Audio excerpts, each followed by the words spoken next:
Hello guys, Abshin, welcome back to my channel. My name is Tinsalo Precious Rishampo. If you are new, if you are coming back, welcome.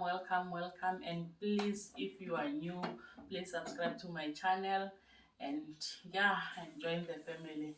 So, guys, finally, I'm doing my labor and delivery story. So it's been 7 weeks since I gave birth, almost 2 months now. So yeah, I am ready. I'm still tired, but I'm ready to do this, guys. Let's do this. So yes, this was my third pregnancy. Both pregnancies I gave birth naturally. So even with this one, I wanted to give birth naturally as planned, and during all my doctor's appointments, they were telling me that everything was looking great and I was gonna deliver naturally, and that's what I prepared for. So everything was all about natural, and being the third mom, being like pregnant for the third time, I was 100% sure that yes, it's going to happen again for the third time. I say, oh, this time it's going to be horror, guys. Like, it was horror, it was traumatic, and it was not so. It was not a great experience. But hey, we are here. So let me start and tell you what happened. And yeah, so on my 37th week appointment, I went to the hospital Vele to do my 37-week checkup and everything. So everything was okay then, but then they told me that my BP is high, so like it's way too high, and it's gonna be causing the troubles and everything. But with me, you guys, every time when I'm pregnant, my BP goes up. So I thought like, you know what, this is something I always go through every time when I'm pregnant towards the third trimester.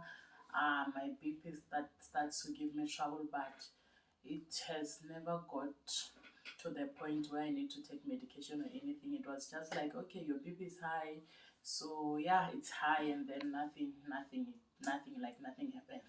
But this time, the doctor said no, the BP is high, so we need to do something about it. So they gave me medication to go and take for a week. So they said you must take this medication for the next 7 days, and then you'll come back, and then we'll see what's happening. And then I went home. The medication was a disaster. I don't even remember what was the name of the medication, but it was a disaster. It caused headaches. It made me sick. Like, that week was just so terrible.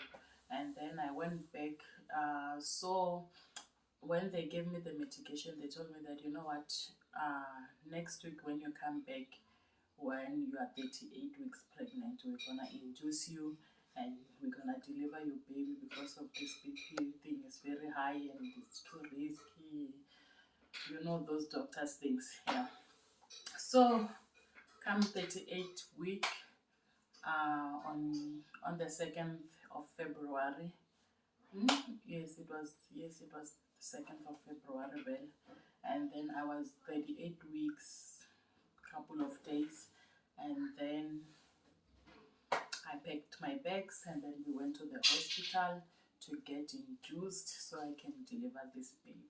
Hey, guys, I can. And then now, when they induce you, normally they will give you like maybe something on the drip or something. With me this time it was not that. I had to drink some medication, which I had to drink every 2 hours, and then that medication was supposed to get me into labor and get everything started. So I went in the hospital in the morning, and you guys, so what happened is that I went to deliver a public hospital. So like everything is slow there, like everything is just slow.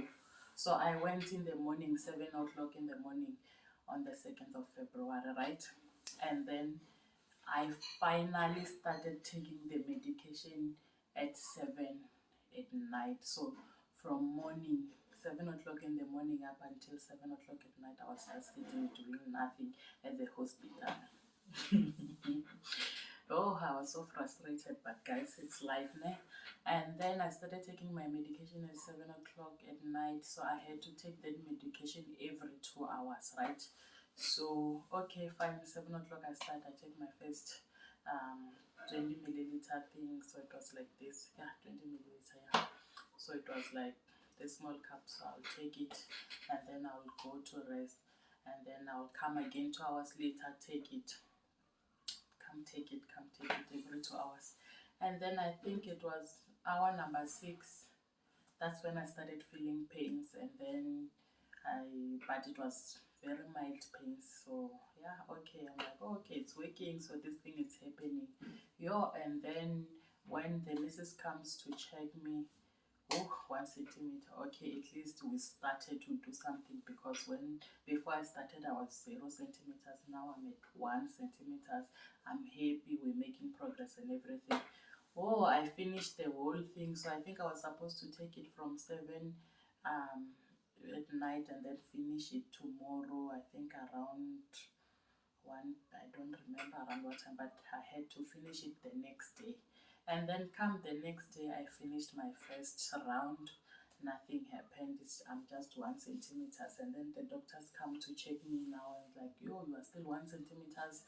So we need to put you at rest. So I'm supposed to rest for like 12 hours. And then after 12 hours, they will start another round, like, oh, I'm like, what? Because then I told myself, so you know what? I'm just gonna get in the hospital, get induced, and then Batanika like drip, and then things start happening in 6 to 8 hours. I'll be having a baby, but no, this time was not like that. So first day went by, no baby, nothing. And then now it was Wednesday, and then they told me to rest, and then I said, okay, fine, let me rest for the 12-hour thing. And then Wednesday, Namadambu now.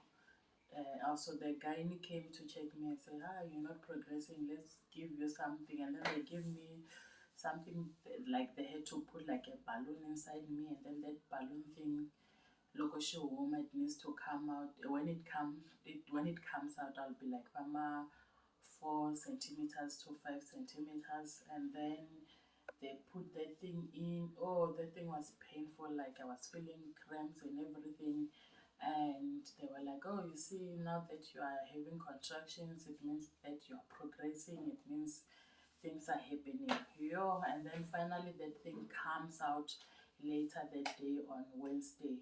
And then they check me again, like 2 centimeters.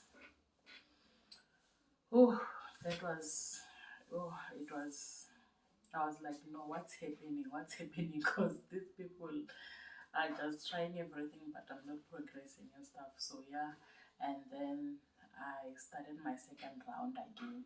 Now I'm starting my second round Wednesday night. Like, I'm no longer happy, because now they're telling me that if this medication doesn't work, it means after this round you're gonna rest for another 12 hours, and then after that we're gonna take you to do a C-section. I'm like, oh no, no, no, no, no, no, no, no, we can't get to that point. Like, and I'm busy asking them, so that's what's happening. Why can't you just give me something? Like, when I gave birth with my 2 babies, they will always give me the injection. Yeah, they will always induce me I think it's called IV or something, I don't know, but they will put the medication in the drip, and that thing works like miracles.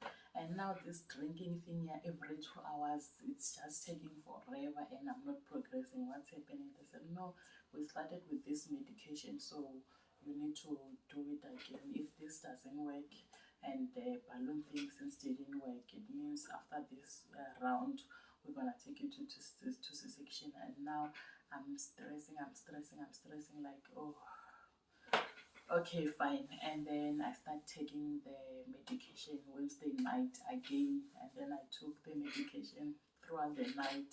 And then was a Thursday, still nothing is happening. I'm still on 2 centimeters, and I'm like, oh, okay. So what's next? And then the sister said, it's fine. We're gonna see. We're gonna give it some time. So you're gonna rest now, cause I know you finished your round. So you're gonna rest, and then while you're done resting, we'll see what's happening. If you're still okay, we might try the third round. If you're not okay, we will take you to C-section. It's Thursday now, and I'm no longer okay. I'm no longer okay, like, cause I now I'm no longer okay. I'm missing my kids. I just want to go home. I thought I would be at the hospital for like a day or two, cause plus with this coronavirus thing, you don't stay long. So I thought I was gonna be there for a day or two, and then I will go home to see my kids and everything. But now I'm staying there long. It's stressing me, like, what's happening. Like, I'm no longer okay. I'm not okay. And then I rested well. And then I rested. Oh, Friday. And then Friday morning, they're busy checking me, like, yo, things are just not okay. Like, things are just not okay. And we're just waiting. And then finally, I started feeling some cramps around, I think it was Friday around afternoon. Yeah, I started feeling some contractions now, and they're like, oh, okay, finally the medication kicked in. So yeah, you're making progress. Things are gonna happen for you now. Okay, cool. And then 6 o'clock, 6 o'clock in the evening, so they put me again in the machine, and then that machine of checking your baby's heart rate, and I think it measured the contractions also. And then while I was in there, the baby's heart rate started to go up now. So, like, I know you know, so okay, the baby's heart rate must be between, I think, 120 and 160.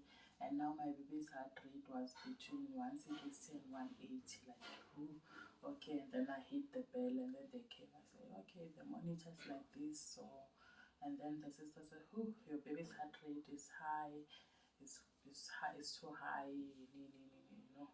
And then now people start running, like, doctors are coming in and out. You know, like, I was just lying down watching people come in and out, like, I don't know what's happening, but I can tell that something is not okay there. Whew, and I'm panicking. I'm in pain because now the contractions are happening, like, things are moving, and oh, I'm just in a lot of pain. I'm sweating, like, I don't know what's happening. I'm scared, I'm worried. And then finally, around 7 o'clock, one doctor came in, and then she said, hey, Tinswalo, your baby's it's on distress. So, like, she just said something like distress, and like, the baby is no longer happy inside. We need to take the baby out as soon as possible. Like, I don't remember what she said exactly because of the stress I was in, but I somehow knew that something was not okay. And then they started running around. I said, oh, okay. And then they started running around again, and they're coming in, and they're now preparing me for this section thing. They're telling me to take off my rings, my necklace. They're telling me to take everything I was wearing, take off your clothes. And now they're bringing this hospital gown, and these other sisters are picking my bags and everything. Like, yo, it was something else. And then they brought the forms where I need to sign, those operation procedures you need to sign before you go a theater. And then I signed. And then, so my husband was not there very because of COVID-19, they were not allowed to go in. So I was just alone in the worried, scared. So I decided that I'm not gonna anyone. I'm just gonna go through this alone because I don't want to stress anyone. And yeah, that's what I told myself, that this is something I need to do alone. But then this other doctor came in and she said, I asked the doctor, but I asked her that, am I going to be okay? Is the baby going to be fine? And then the doctor said, we don't know. We know things might go really bad or things might turn not okay. So we really don't know. We just wanna hope and pray that all goes well. And yeah, and I was like, oh, okay, this is scary. Like, this is scary. What if I don't come out okay? Let me at least tell my husband, because he's the father. He deserves to know. If something goes wrong, he needs to know what happened. And then I called my husband. I think it was around 7:30. I called my husband. Hey, lovely. So this is happening. 1, 2, 3, 4. I'm going to C-section. 1, 2, 3. My husband was like, okay, I'm on my way. I'm like, don't come. So far, they're not gonna let you in because of this corona thing. So just stay at home and just be okay. Just try to be fine, and we will talk. And I told him that they're taking my phone, so I can't take the phone inside. So we're not gonna talk until after the C-section has happened. And also, it's not like just after it happened, it's like 6 hours just after it happened, because I won't be able to move around and to take my phone and everything. So I will only talk to you 6 hours after. And then he wished me well and everything, and then that was it. And then whew, this thing was not happening. So now I'm ready. There's this thing for urine bag they put in your bladder to drain the urine.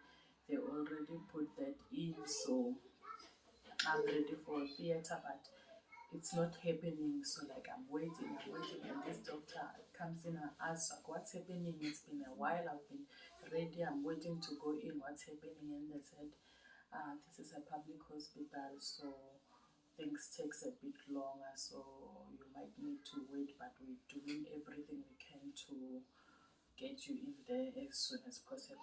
Okay, fine. And the heart rate thing is still happening. Like, I can see that these things is not normal, it's not okay, but I'm there. I remember I was just sitting there, I couldn't even pray. I knew I had to pray, but I couldn't even pray. All I was saying was, please Lord, please Lord, please Lord, please Lord.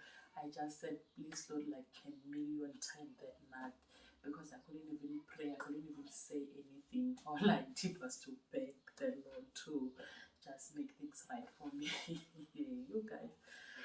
And then around 9 o'clock, and then this other sister comes in and says, now it's about time you go to the theater, but we have something we need to ask you. There's a lady, her condition is way too bad, like yours is better, but hers is too bad. So we're asking if she can go first, and then when you go after her. And I'm like, oh Lord, Meringo Yotan, like now I need to sacrifice myself and my baby and save another woman's baby and herself. So like that was a huge decision for me. I could have said no, but then I said, you know what, okay, go ahead. And then they said it will only take like for an hour, and then I'll go. And then that hour I'm like, I'm praying that Lord, I did something good. I did something great. Can you please let me, can you please keep me and my baby safe? Because, like, please, Lord, please, at least for the next hour, please, please. And then around 11 o'clock at night, and then they came in, they said, okay, we're ready, you're going in. Whew, finally. But then I was so scared. I was so scared, because this is the first time in Nikoma operation. Like, I've never been in theater. I don't have any surgeries. Like, this is my first time, and I'm alone. Like, my husband has always been there with all my pregnancies, but this time I'm alone. He's not there. I wanted him to be there, but met him, like, yo, it was so terrible, it was painful. But then I said, you know what, va ri xikwembu xi nge hi nyiki mindzwalo leyi nga ta tsandzeka ku yi rhwala, so let's go. And then we went in and then we did all the paperwork and everything. And then, yo, as soon as I got the theater, the team was great. Like, those people were so sweet. And there was this other lady who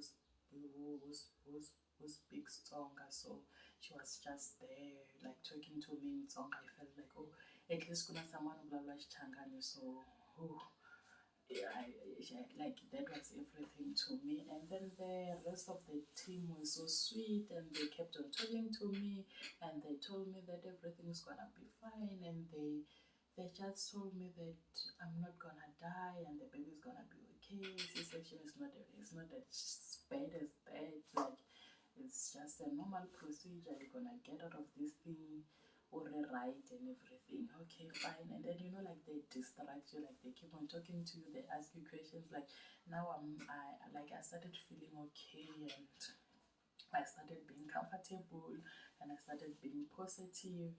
And then they started with the spinal thing there, I think it's called a peitoral or something, and then they started with the process and everything, and I was so comfortable, but I was still a little bit scared, but I was so comfortable that these people are nice people and they're taking good care of me, and I'm gonna come out okay. And then I remember telling this other sister, the one who was gonna welcome the baby, I said, I don't know the gender of the baby. We were planning to, this was a surprise, so can you please help me to make this whole surprise thing special? She was like, oh, okay, but if the baby is not okay, we're not gonna show you. We'll have to rush the baby to ICU and everything, but if everything turns out okay, we're gonna make your surprise happen. I'm like, okay, fine. And then they started with the procedure, which was so quick. Like, it was so quick, I didn't even feel like it was so quick. And the fact that we were talking and they were telling me to breathe. Whenever I feel like I'm nervous, they will say, breathe, everything is okay, everything is going okay. You know, you like, I was comfortable. And then a few minutes later, they said, now you're gonna start feeling some pressure on your tummy and everything. And I started feeling the pressures and everything. Whew, finally I hear the baby cry. Oh wow, like, it was a very nice strong cry. And then that sister took the baby, and then she came and showed me the baby, and then ooh, I saw the gender, guys. Like, wow, it was so special. The baby was so cute, and ooh, like, the baby was everything. I'm trying to say the baby because I'm planning to do a gender reveal, so so yeah, everything was okay. And then they said the baby's fine, the baby's okay, it's healthy. And then I was also okay. And then they closed me up and everything, and then they took me to the next room. And then, like, 45 minutes later, they brought the baby to me. Like, the baby was crying the whole time, so I could hear. So I go, okay, one hour right and everything, which was everything to me. And yeah, the labor and delivery, that was like a horror to me. Like, I just forgot everything that happened from Tuesday till Friday, and just be so happy, even though I didn't get to hold him, to hold